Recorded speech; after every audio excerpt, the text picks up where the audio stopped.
I'm hoping that someone out there can maybe relate to what has become of me.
Hello, welcome to my channel.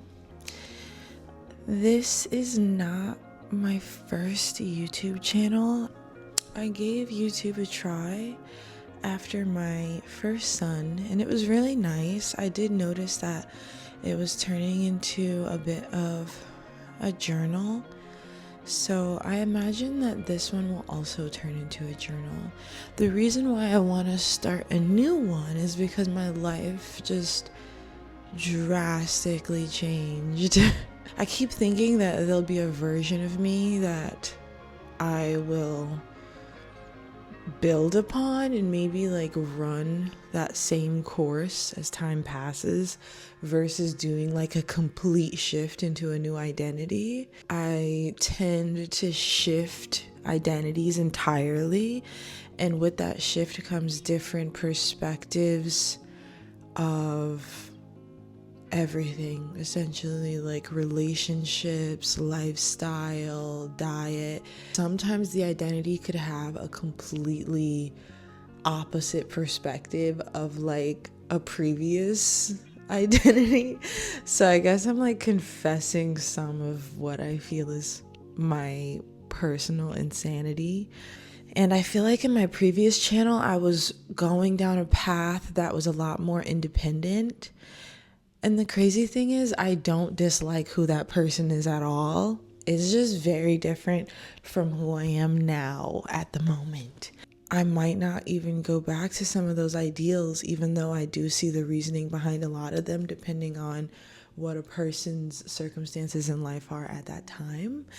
So I'm starting a new channel. And this one is going to align a little bit more with some of these huge commitments I've made in life since I had my previous channel. So in this new life, I am married.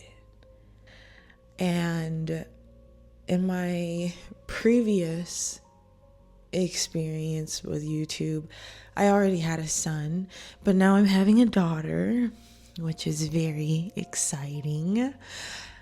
I did not imagine I would be living in a nuclear family situation before. I mean, even when I imagined having a kid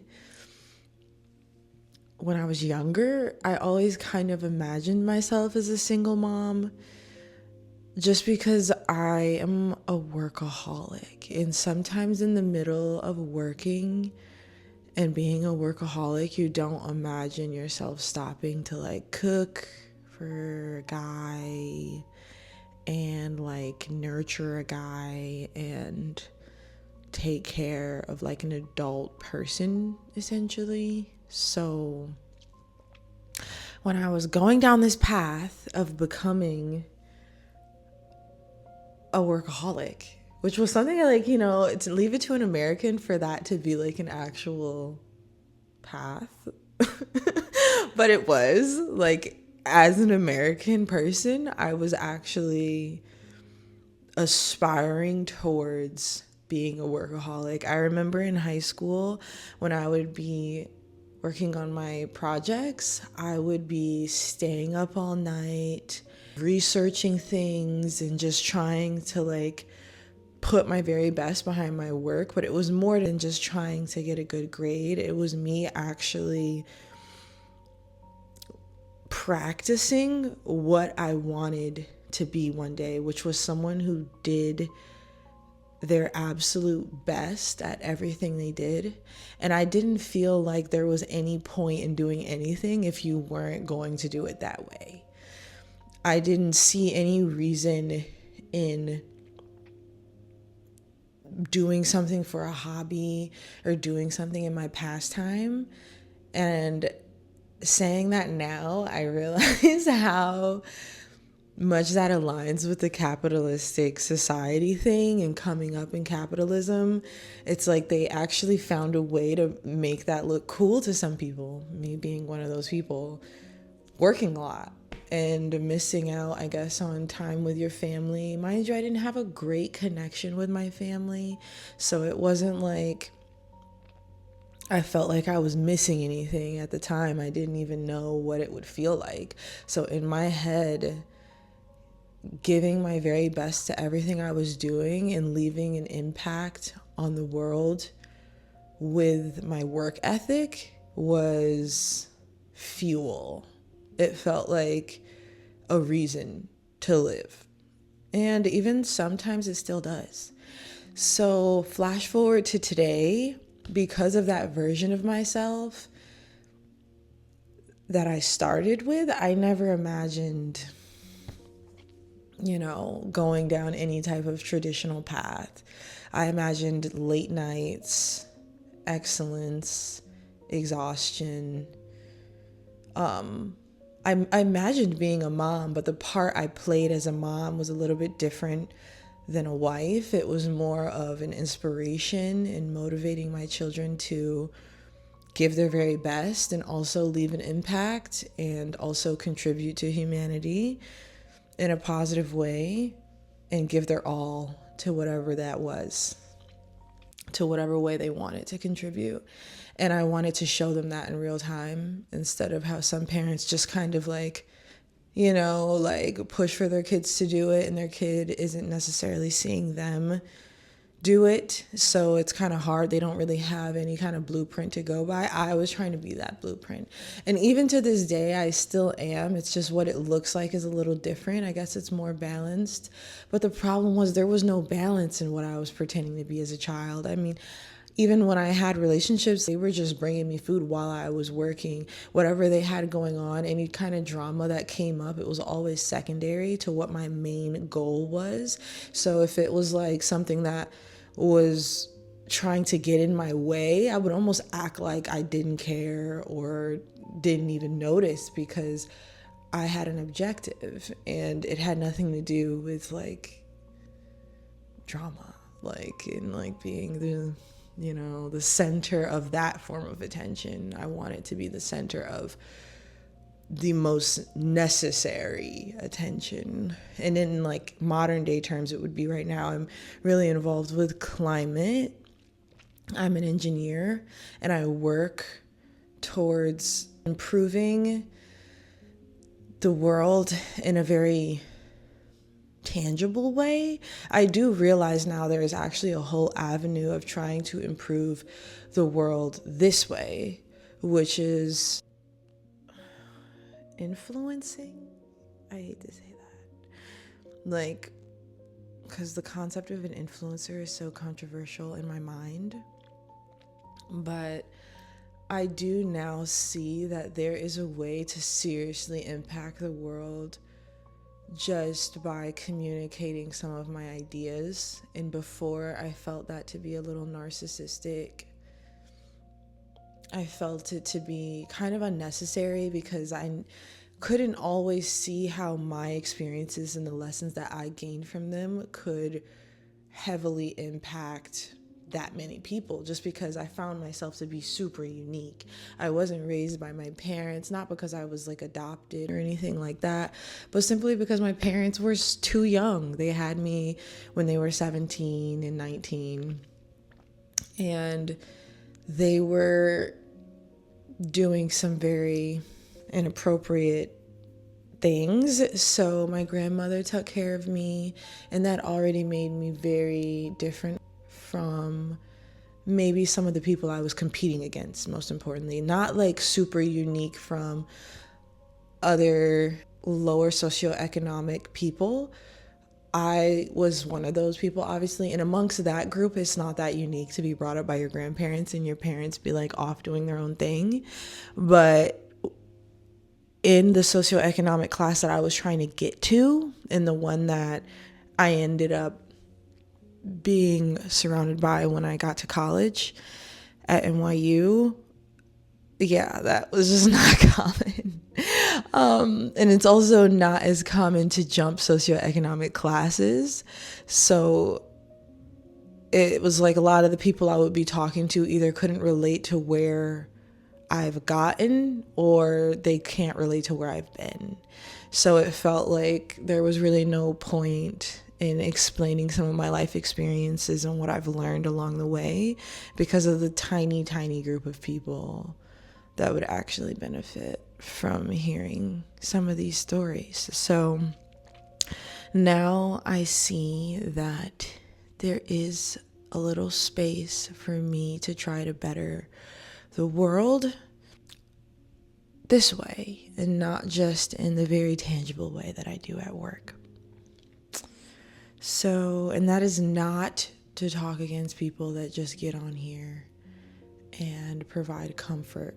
I think comfort YouTubes are the best thing ever. So I do think that I'm actually even going to be doing a little bit of that, which is where I'm just showing some of my routines and some of the ways that I keep myself and my family comfortable while we spin around on this giant rock around the giant sun to our inevitable demise. So we're just trying to keep anxiety low as we go through this very unpredictable life experience. So I'm so glad to be here. I'm hoping it can develop for long term before I decide to become someone else entirely. So yeah, I really envy people that are just the same person their whole life. Like they come up that like gothy girl and they just stay that gothy girl their whole life. Kudos to you if you could just like get super interested in a life niche and just stay there. The US has this thing where they literally create personality types, and you could just jump on the conveyor belt of that personality type until you die and never go on any other conveyor belt of existence.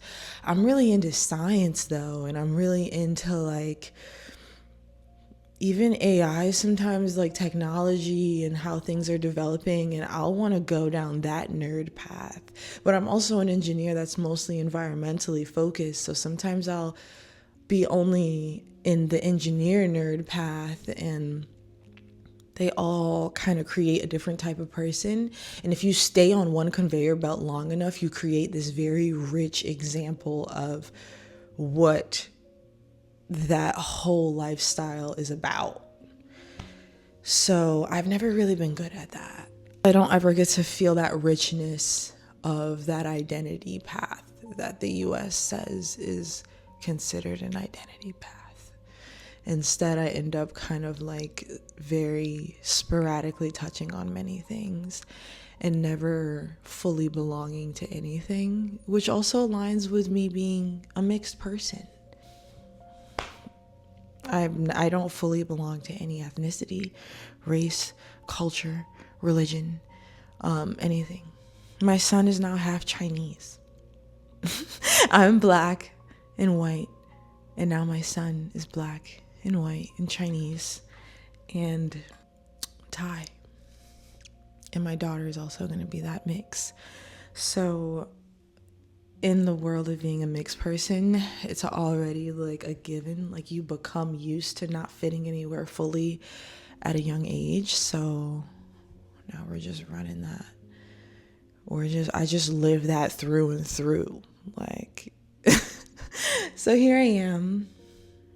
It's a more like girly girl version of me than the previous YouTube channel I started. So I'm hoping that someone out there can maybe relate to what has become of me. Bye.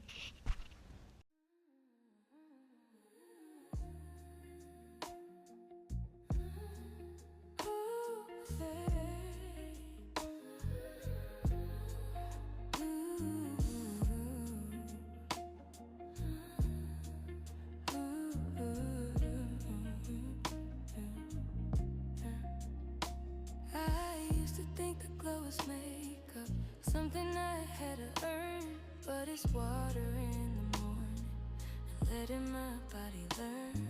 This clean skin, soft light, this rest that shows in my eyes. This is how I hold my shoulders when I stop living rushed. I don't chase it, I make space for it. I come back to myself. That's a woman's glow, not loud, but you can feel it. That's a woman's glow. When I'm calm, it gets realer. That's a woman's glow. When I take my time, it's a light I don't chase, it's a light I find. The real glow comes from inside, when I don't need a proof, when I say no without guilt, and I still keep my peace. It's being kind, staying sharp, it's knowing what I allow. It's moving slow on purpose and standing solid now.